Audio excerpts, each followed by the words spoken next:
Bien-aimés frères et sœurs, vous connaîtrez la vérité et la vérité vous affranchira. Ça, c'est pas moi qui le dis, c'est la Bible qui le dit. Mais moi, je vous dis mieux.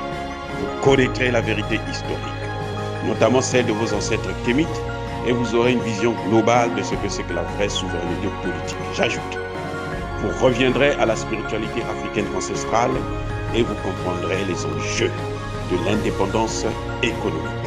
Et pour terminer, vous accepterez votre identité culturelle kémite et vous obtiendrez deux choses. La première, c'est la paix. La seconde, c'est le développement, à une condition. L'unité de toute l'Afrique noire, l'unité de tous les Noirs du monde entier. Otep à tous, bienvenue sur la chaîne des panafricanistes par essence, par conviction et par excellence. Celle des citoyens kémites par nécessité et obligation de combat. Nous sommes une chaîne qui n'est guidée que par nos ancêtres et rien que par les ancêtres qui appartiennent à l'égrégore du monde noir. Par conséquent, nous ne croyons en aucun Dieu venu de l'étranger. Toutefois, cette vidéo n'est aucunement destinée à inciter à la haine ou à la violence, car nous menons un combat qui est d'abord et avant tout spirituel, intellectuel et démocratique. Ensuite, il est politique, géopolitique et géostratégique contre l'impérialisme, le colonialisme, le néocolonialisme et l'endocolonial, qui sont tous qualifiés de crimes contre l'humanité.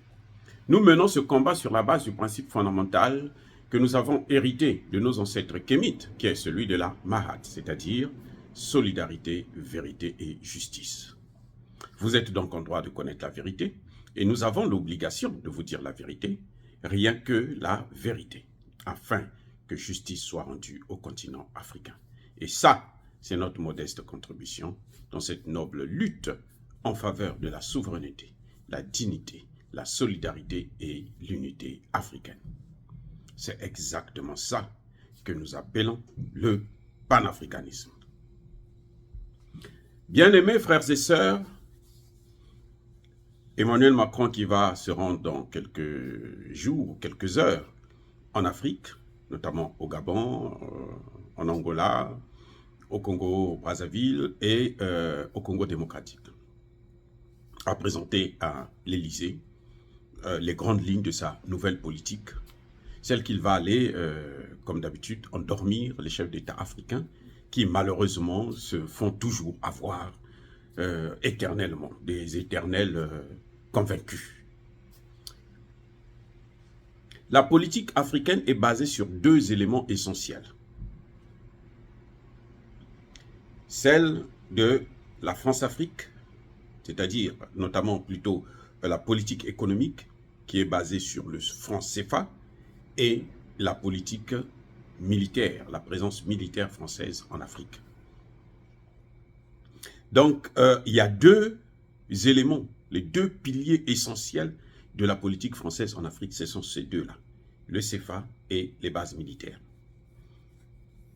Emmanuel Macron, nous allons parler donc des bases militaires. Emmanuel Macron dit qu'il s'engage pour la réarticulation de la politique militaire française en Afrique. Et qu'est-ce qu'il entend par réarticulation? Qu'est-ce qu'il met dedans? Voilà, en fait, qu'est-ce qu'il met dedans? Deux choses. Lui, il vous parle de la cogestion des bases militaires et il parle de la diminution de la visibilité de la présence militaire française en Afrique. Ce sont les deux axes les plus importants que Emmanuel Macron a développés, aujourd'hui même à l'Élysée. Alors, concernant, on va commencer par la cogestion. Dites-moi un peu. Co-gestion, ça veut dire que, co-là, ça veut dire que vous faites la gestion avec. C'est-à-dire que les bases militaires françaises vont être gérées par l'état-major française et par l'état-major du pays hôte. C'est-à-dire s'il y a une base militaire en En Côte d'Ivoire, par exemple, la base militaire qui est en Côte d'Ivoire, eh bien, s'il y a, par exemple, 100 Français, on va ajouter, on va les mettre ensemble avec au moins 200 Ivoiriens. Ils seront sous quel commandement? L'armée est sous le commandement du chef de l'État, parce que c'est le domaine réservé de chaque chef d'État, dans un État souverain.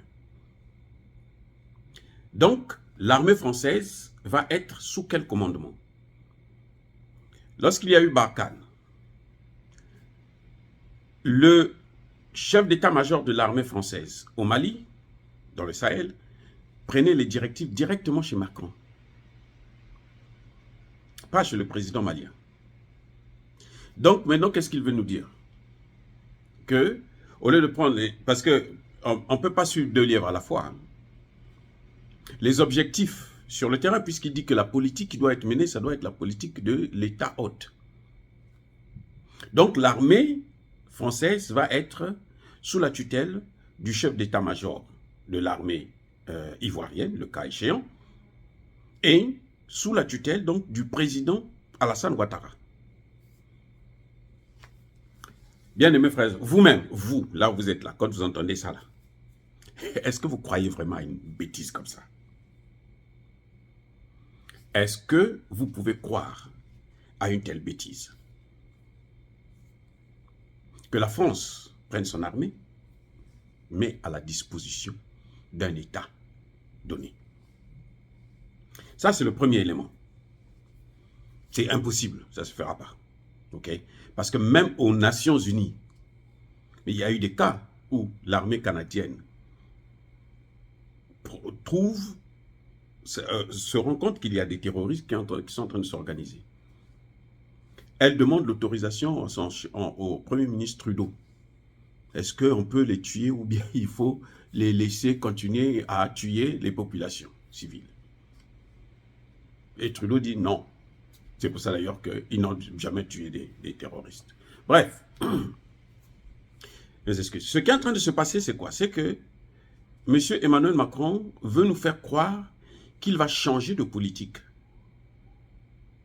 Mais en fait, il fait que aggraver la situation.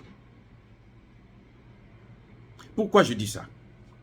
Monsieur Emmanuel Macron vous dit que nous allons réduire la présence, la visibilité de la présence militaire française en Afrique. Il ne dit pas que non, nous allons retirer nos soldats en Afrique. Il dit on va réduire la visibilité.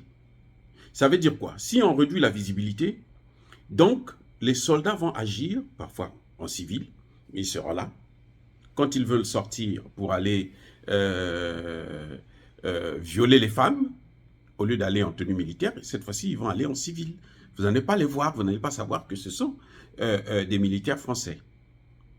Donc, vous pouvez même augmenter le nombre de soldats militaires qui vont être là. Puisque vous réduisez la visibilité, mais vous ne réduisez pas la présence. Eh oui, vous ne réduisez pas la présence. Vous pouvez même l'augmenter, personne ne va savoir, puisqu'ils sont plus visibles. Et puisqu'ils sont mixtes, hein, c'est une force mixte. Donc, les femmes qu'ils vont violer là, parfois ce n'est plus eux-mêmes qui vont sortir pour aller les chercher, ils vont envoyer les noirs là, puisqu'il suffit de leur donner 100 $, et puis bon, ils font le travail pour vous. Ils vont les chercher, vous les amenez, et puis vous les violez comme vous voulez. Après, on les balance encore dans la rue. Puis c'est ce qu'ils ont toujours fait. Combien de femmes ont été violées? Combien de jeunes garçons ont été sodomisés par les légionnaires français? Combien? On ne peut pas par compter. Donc voilà, monsieur Emmanuel Macron continue à nous prendre pour des imbéciles. C'est que je ne comprends pas. Il y a quelque chose qui ne va pas dans sa tête. Ou c'est peut-être la drogue qu'il prend, il en a pris tellement, et puis bon, ben, il délire. Parce que les réformes, ce n'est pas des réformes du tout. Et ce n'est pas ce que nous demandons Ce n'est pas à lui de nous donner la ligne de conduite. C'est nos pays. Est-ce que vous imaginez l'armée ivoirienne ou l'armée sénégalaise ou même l'armée gabonaise présente, comment vous appelez ça, en France, dans une base militaire française, mixte? Parce que si vous dites mixte, ça ne doit pas être seulement chez nous, ça doit être aussi chez vous. Pourquoi ils ne commencent pas d'abord par prendre les Africains pour les amener en France? En fait, ce qu'il y a, c'est que Emmanuel Macron va renforcer la présence française, des soldats français en Afrique. Et ce qui est pire, c'est que non seulement il va renforcer la présence des soldats français en Afrique, mais il va infiltrer, il va fusionner. Puisque lui-même il dit, ça va être comme une relation intime. Il veut créer une intimité entre les armées africaines et son armée. Mais comment peut-on expliquer qu'une armée étrangère puisse avoir une intimité? C'est-à-dire qu'elle est dans le secret. Quand quelque chose se fait dans l'armée de ce pays-là, il faut que les autorités françaises puissent être au courant. Et oui, c'est une façon de renforcer le contrôle. Parce que là, ils sont séparés. Ils ont leur base. Ils contrôlent nos pays, certes. Ils sont là pour tuer les chefs d'État récalcitrants, les chefs de gouvernement et autres. Et puis piller les matières premières. Mais cette fois-ci, ils veulent être dans la décision. C'est-à-dire que si le chef d'État, le président, veut regarder, par exemple, parler avec la Russie, parler avec la Chine, parler avec Cuba et autres, eh bien, lui, Emmanuel Macron doit être au courant, puisqu'il y a son armée qui est là. C'est-à-dire qu'il propose quelque chose qui est encore plus grave. C'est pire que la colonisation. Ce que Macron présente là, c'est pire que la colonisation. Il n'y a rien de concret, de solide. C'est même du déjà vu.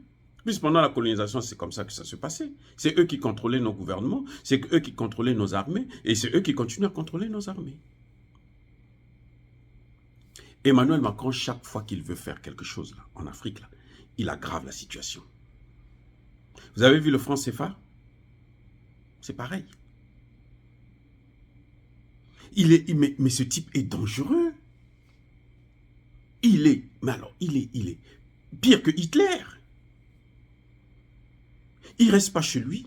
Nous, ce que nous demandons, ce que la jeunesse africaine demande, et ce que nous soutenons, c'est que la France retire toutes ses forces en Afrique. Si elle veut avoir des relations diplomatiques, des relations de coopération, des relations commerciales, des relations économiques avec l'Afrique, qu'elle retire purement et simplement tous ces soldats du continent africain, de tout le continent africain.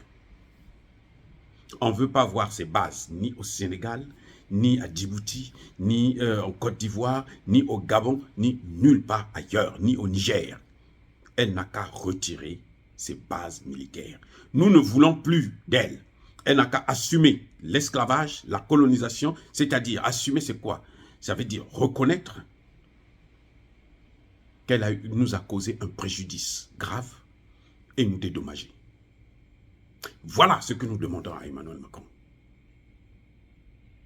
Ce n'est pas ces petites formules qu'il essaie de prendre comme si nous n'étions pas partis à l'école. Et après, il va nous dire que non, c'est la Russie qui est en train de nous manipuler. Alors que c'est lui qui est en train de nous manipuler, justement. C'est enfin pas nous, mais nos dirigeants. C'est lui qui est en train de manipuler nos dirigeants. Parce que ce qu'il propose là, c'est grave. Il veut être au secret, à la base de nos armées. C'est-à-dire que quand nos armées veulent élaborer quelque chose, il faut que lui, il soit là pour décider. Le chef d'État, le premier chef d'État qui va décider de s'engager avec cette politique-là, qu'il sache que lui-même, c'est un homme mort. Qu'il sache qu'il aura signé son arrêt de mort. Emmanuel Macron s'est vanté d'être le seul pays, la seule puissance, à former les militaires congolais. Qu'est-ce que ça donne? Ça fait 30 ans que le Rwanda ne cesse de massacrer des Congolais. Aujourd'hui, le bilan s'élève à 10 millions de Congolais qui ont été tués dans cette guerre. Emmanuel Macron forme l'armée congolaise. Mais quelle est l'armée? Il y a quoi comme armée là? Où Tshisekedi est obligé d'aller prendre des Kenyans, des ceci, qui viennent encore d'ailleurs pour aggraver la situation, pour faciliter la tâche à l'armée de Kagame. Comme lui, il ne comprend rien. Bon, que voulez-vous qu'il en fasse? Nous, on a beau lui dire qu'il est temps d'appeler Wagner, parce que la légion étrangère que vous voyez là, c'est des mercenaires. Ce n'est pas une armée, c'est des mercenaires. Ce sont des étrangers qui travaillent dans l'armée française et ils sont payés pour ça, pour les opérations. C'est pour ça qu'on ne peut pas les amener en France, ils vont faire quoi? Ce sont des mercenaires. Vous voyez, donc Emmanuel Macron, là encore, une fois de plus, il tape à côté. En croyant que nous sommes ridicules, nous sommes bêtes, il est en train de se rendre ridicule lui-même. Parce qu'il est en train d'aggraver la situation entre l'Afrique et la France. Il est en train d'aggraver la situation entre la jeunesse africaine et la jeunesse française.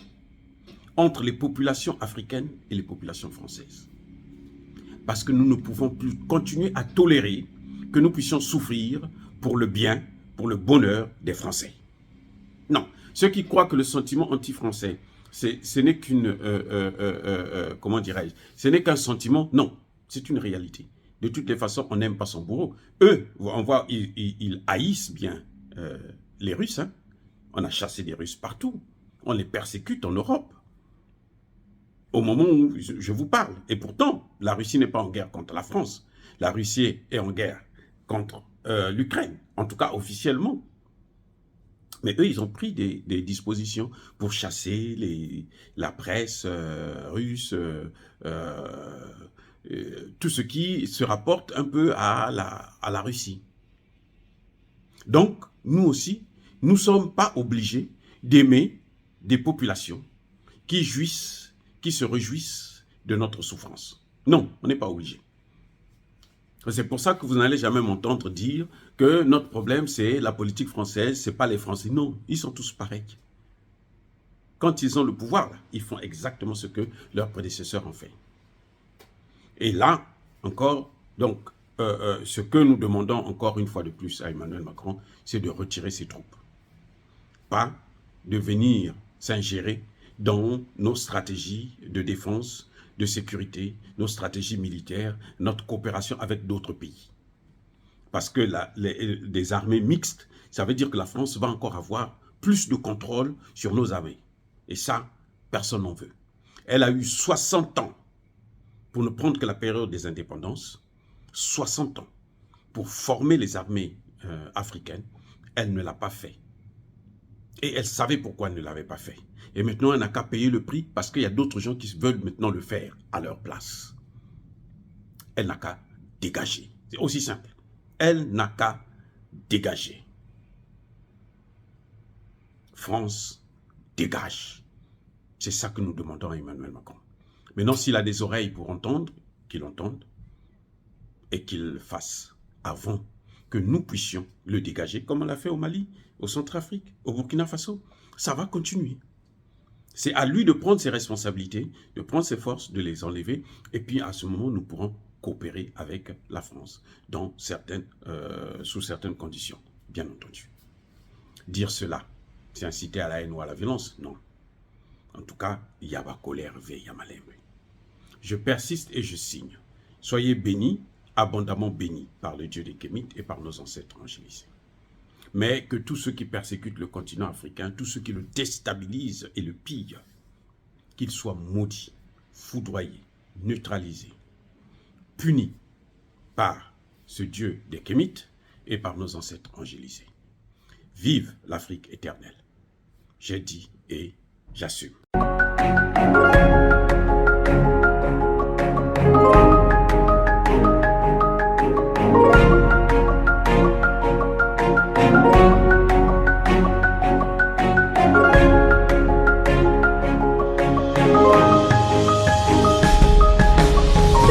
Eux, ils marchent par la foi et non par la vue.